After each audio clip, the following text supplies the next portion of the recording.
थे, लेकिन ये वाले दांत थोड़ा ही बताए। हमने ये कहा था कि ये दांत उखड़ेंगे, दूसरे दांत आएंगे, वो वाले दांत बताए। आप भूल ही गए। भूल गया मैं? बोले हाँ। अरे नहीं मैंने जे दांत बताए,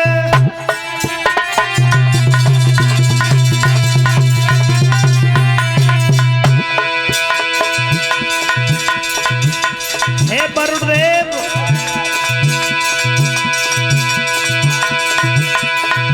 अरे नहीं मैंने जे दांत बताए,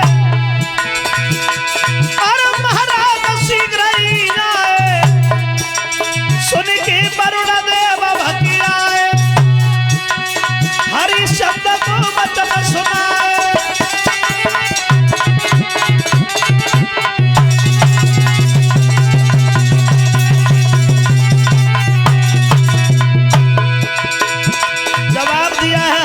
हम समझ रहे हैं कि तुम्हारे मन में खोट है, लेकिन हमारी बात सुनो।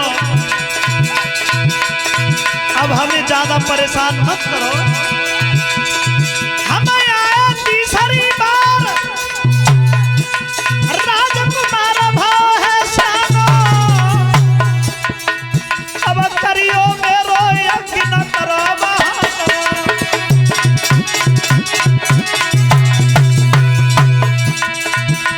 भैया बात बनाई कि वरुणदेव फिर से लौट आए।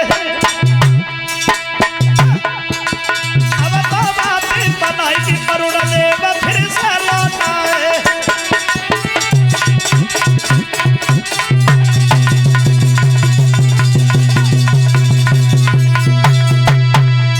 जवाब दिया है धीरे धीरे, जवाब दिया ये बच्चे के दांत दूसरे निकल आए तब आना, हम तुम्हारे यज्ञ को कर देंगे। ये बात तारा ने सुन ली कि महाराज मेरे बच्चे को वरुण के यज्ञ में चढ़ाएंगे। मैं अपने कलेजे पे पत्थर रख लूंगी, लेकिन अपने बच्चे को मरता हुआ देख नहीं पाऊंगी। रात के समय रोहितास को अपने पास बुला लिया और जवाब दिया है, लाला तुम्हारे पिता तुम्हें वरुण के यज्ञ में चढ़ाने वाले हैं, तुम घर से कहीं दूर चले जाओ, मैं जान लूंगी कि मेरे घर में कोई लड़का था ही नहीं। बोली है तारा, अरे भगी जाइए लला मेरे अंगना से रमी जाइए, भगी जाइए लला मेरे अंगना से भगी जाइए।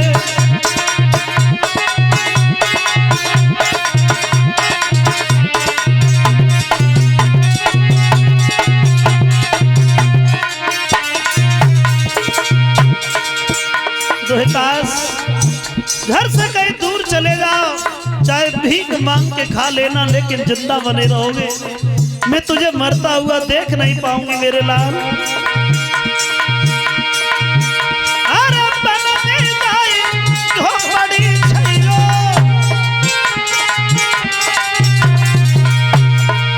बेटा भीख मांग के खइयो, मेरी पेशन जावे सजना से भगी जाइयो, भगी जाइयो लला मेरे अंगना से रमी जाइयो।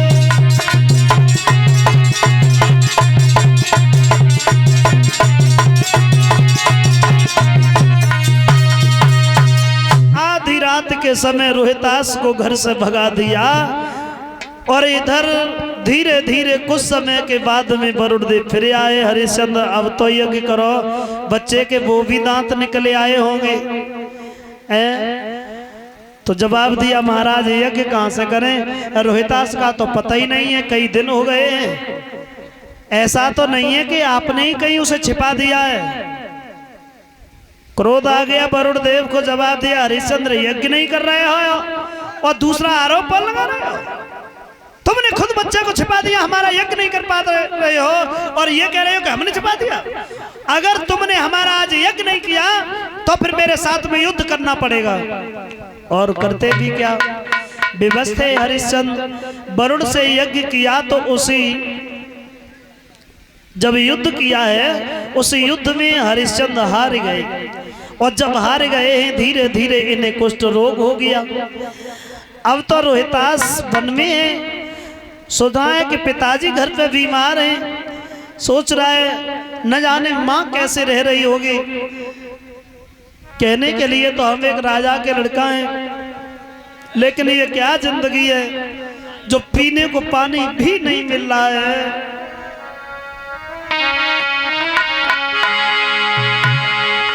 अरे ये कैसी है जिंदगानी,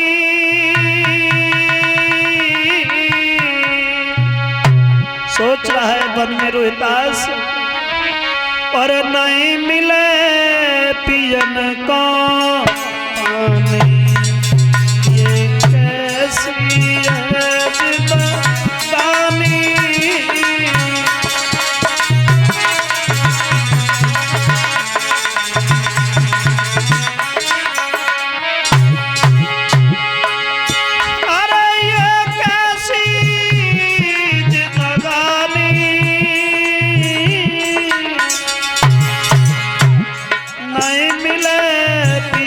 को पानी ये कैसी,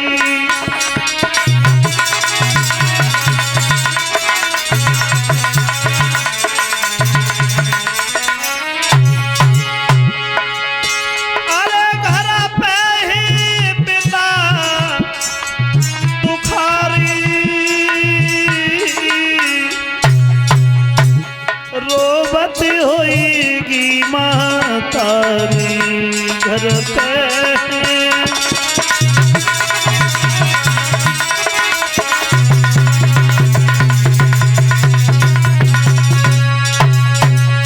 परेशान होने के बाद रोहितास ने निर्णय लिया है कि हम घर पे जाएंगे।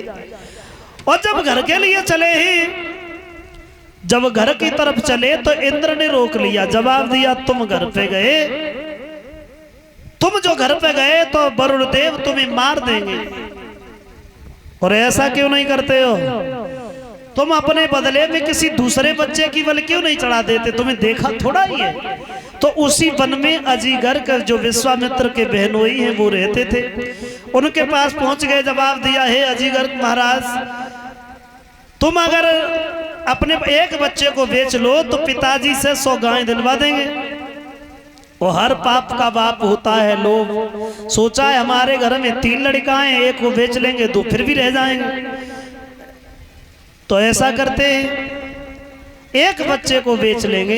एक बात कही है कि देखो सबसे बड़ा लड़का हमें बड़ा प्रिय है, उसके बिना तो हम जिएंगे नहीं, और सारा अधिकार हमारा नहीं है, हम इसकी माँ से भी पूछेंगे। तो माँ से पूछा है, माँ ने कह दिया हमें छोटा वाला लड़का प्रिय है, उसके बिना मैं जिंदा नहीं रहूंगी। अब बीच का लड़का है सुनाशेष, जवाब दिया भैया न तो हम माँ को ही प्रिय हैं न पिता को ही प्रिय हैं, और वैसे भी ये मनुष्य का शरीर किसी काम का नहीं है। मरने के बाद हर जीव जंतु का शरीर काम में आता है, लेकिन ये मनुष्य का शरीर ऐसा है कि मरने के बाद किसी काम का नहीं। हाथी के दांतन के खिलौना बनत भांति भांति, और बकरा की खाल से जा ढोलक मढ़ियाई है। सिंह की खाल को बांधत हैं सिपाही लोग, और हिरन की खाल संत लोगन के मन भाई है। गेंडा की खाल अरे वाह ढाल में लगाई है, पर मानुष की खाल काऊ काम में नहीं आई है। अगर हम वरुण के यज्ञ में चढ़ गए अपने आप को सौभाग्यशाली समझेंगे, हमें लेकर के चलो। और देखो जानबूझ के तो नहीं, लेकिन ये प्रकृति का नियम है। घर में 2 लड़का हैं या 4 लड़का हैं, माता पिता का हित या तो अकस्मात है ये, हाँ, या तो सबसे बड़े लड़के से होगा या फिर छोटे वाले से। बीच वाले तो लगे रात हम नहीं के हैं। ऐसा नहीं है कि माता पिता अपनी संतान, हर संतान को प्रेम नहीं करते, लेकिन अब लेकिन लग गया तो आप समझ जाओ, बस समझदार के लिए सारा काफी है। न तो संजा को बाली बच्चा लड़ेंगे और सवाल करेंगे क्यों मम्मी तुम हमें ना मानती होगा। तो मेरा मतलब है, और रोहितास जब चला है सुना शेष को लेकर के तो रास्ता में विश्वामित्र मिल गए। जवाब दिया, कहाँ लेके जा रहे हो इसे? तो बोले, हम इसे वरुण के यज्ञ में चढ़ाएंगे। बोले क्या? बोले मुफ्त में थोड़ा ही लेके आए, 100 गाय देनी पड़ेंगी। बोले भला गलत किया मेरी बहन और बहनोई ने, आश्वासन दिया है सुना शेष को कि बेटा तुम चिंता मत करो, हम तुम्हें वरुण के यज्ञ में चढ़ने नहीं देंगे। और उसी समय वेद मंत्रों से जाकर के यज्ञ किया है विश्वामित्र ने हरिश्चंद्र के आंगन में, वरुण देव को प्रसन्न कर लिया। और जब वरुण देव सामने आए हैं, विश्वामित्र हमसे कोई वरदान मांगो, तो वरदान में रोहितास के प्राण मांग लिए, यज्ञ भी हो गया, बच्चे की बलि भी नहीं चढ़ाई गई। हरिश्चंद्र बड़ा खुश, मेरा बच्चा बच गया, अगर मेरा लड़का मर जाता फिर ये दौलत किस काम की रहती। इसी बात की खुशी में उन्होंने दान किया, और जब दान किया है तो दान के प्रभाव से उनका कुष्ठ रोग भी ठीक हो गया। अब हरिश्चंद्र की बुद्धि में वो बात बिल्कुल ठिकाने से बैठ गई कि दान करना, यज्ञ करना कभी व्यर्थ नहीं जाता है। धीरे धीरे धीरे धीरे अब तो महाराज हरिश्चंद्र का एक नियम बन गया, जो याचक दरवाजे पे आता है, जो मांग लेता है महाराज उसे वही दे देते हैं। कोई याचक दरवाजे से खाली लौट के ही नहीं जाता है।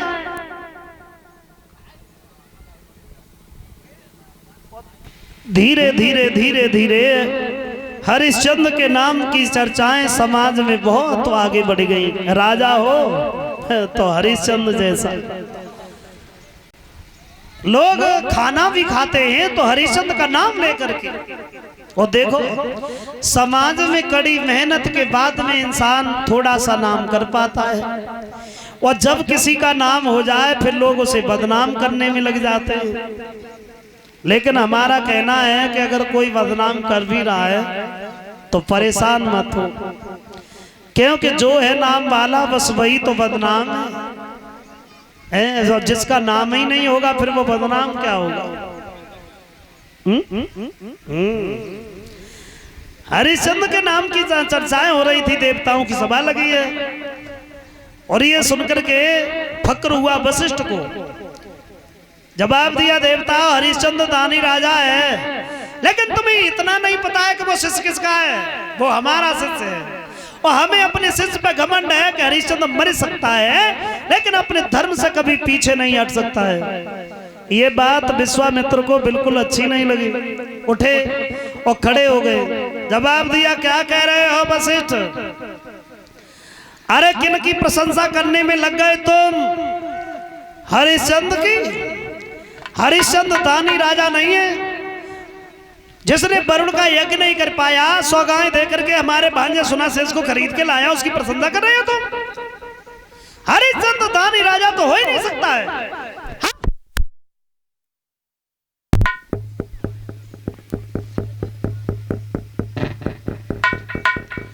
उसके पास में दौलत है, वो खर्च कर रहा है। खर्च करना अलग विषय है, दान करना और बात है।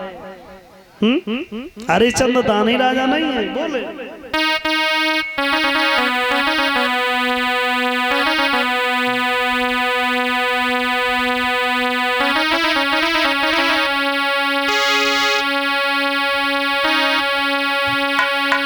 कि सत होता है, व्रत होता है, पर सीमा सबकी रहती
दिया हरिश्चंद्र दानी राजा नहीं है।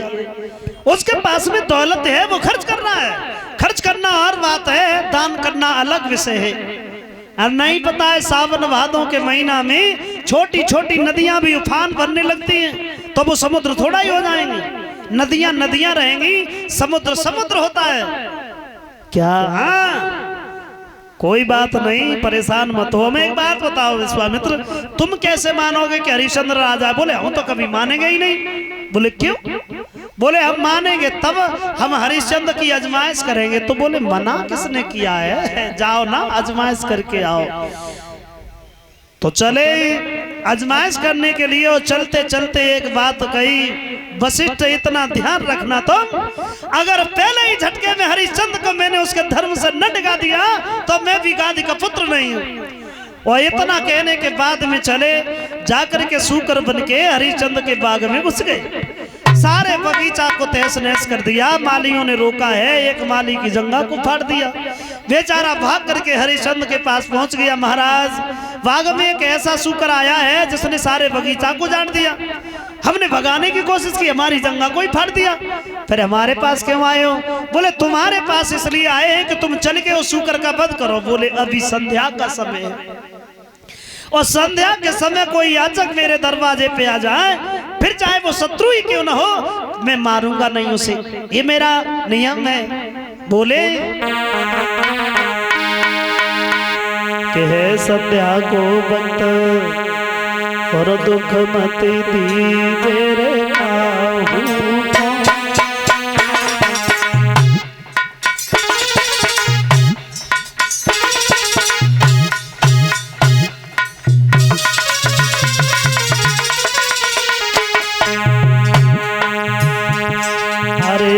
संध्या को बत दुख मत दीजे काहू।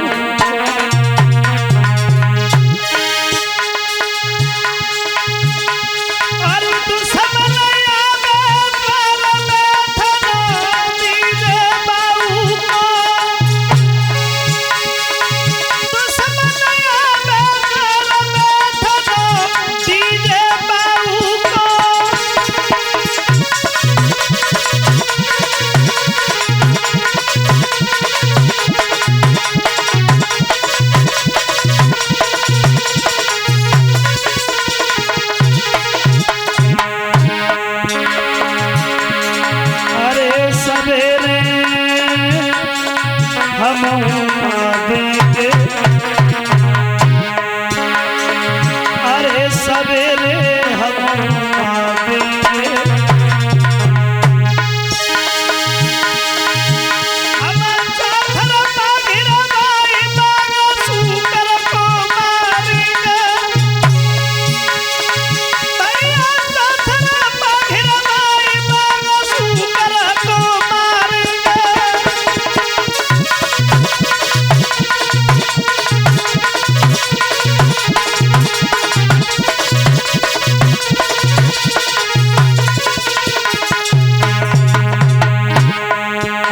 चलो निक बगिया लो जाइए। अरे चलो निक बगिया लो जाइए। कोई पाथर पागिल माई मारो सूकर देखे रहिए। कोई पाथर पागिल माई मारो सूकर देखे रहिए।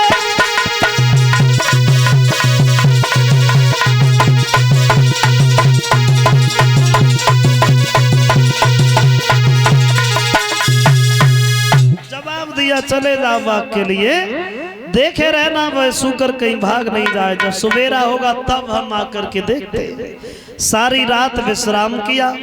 सुबेरा जैसे ही हुआ, सिपाहियों को लेकर के पहुंच गए महाराज हरिश्चंद्र। वो आवाज लगाई, घेर लो चारों तरफ से, भागो। किसी भी तरीका से वो सूकर जिंदा नहीं बचना चाहिए, और किसी के पास से अगर निकल गया उसे फिर हम जिंदा नहीं छोड़ेंगे। समझ गए कि नहीं? जवाब दिया। किसी नौकर के पास से गए, बेचारा बिना मौत के ही मारा जाएगा। काहे को ना हरिश्चंद्र के पास से जाए, क्या बिगाड़ेंगे हमारा। जहां पर घोड़ा लिए खड़े उसी जगह छलांग लगाई। सूकर बने थे, भाग गए। हरिश्चंद्र ने पीछे से घोड़ा दौड़ा दिया और ये भागते चले गए। एक झाड़ी में छिपे, झाड़ी में से ब्राह्मण बन के बाहर निकले आए। हरिश्चंद्र ने जैसे ही सामने से एक ब्राह्मण को आता हुआ देखा है तो दोनों हाथ जोड़ करके प्रणाम किया और जवाब दिया है, हे भगवान, तुमने इधर से कोई सूकर आता हुआ देखा है क्या? बोले, देखने में राजा राजकुमार से लगते हो, लेकिन कैसे राजा हो जो सूकर का शिकार करते हो? क्या नाम है आपका? बोले, महाराज मेरा नाम हरिश्चंद्र है। हरिश्चंद्र? हरिश्चंद्र? हरिश्चंद्र तो तुम हो ही नहीं सकते, बहुत बड़ा राजा है, उसे बदनाम कर रहे हो तुम। दोनों हाथ जोड़े, महाराज समाज के लोग तो हमें ही हरिश्चंद्र कहते हैं। बोले, अगर तुम हरिश्चंद्र हो फिर तो हमारी किस्मत खुल गई, क्योंकि हम तुम्हारे ही पास में आ रहे थे। क्यों? क्योंकि हमने तुम्हारा बड़ा नाम सुना है हरिश्चंद्र। कैसा नाम सुना? तो बोले, सुना।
जितना आपने हमारा नाम सुना है और जितनी आप हमारी प्रशंसा कर रहे हो, उतने बड़े राजा तो नहीं है, लेकिन हाँ, अगर आप कुछ मांगने आए हो तो मांगो, आप जो मांगोगे हम आपको वही देंगे। जो ऐसे वचन सुने, जवाब दिया हरिश्चंद्र, हम पागल नहीं हैं। क्यों? क्यों?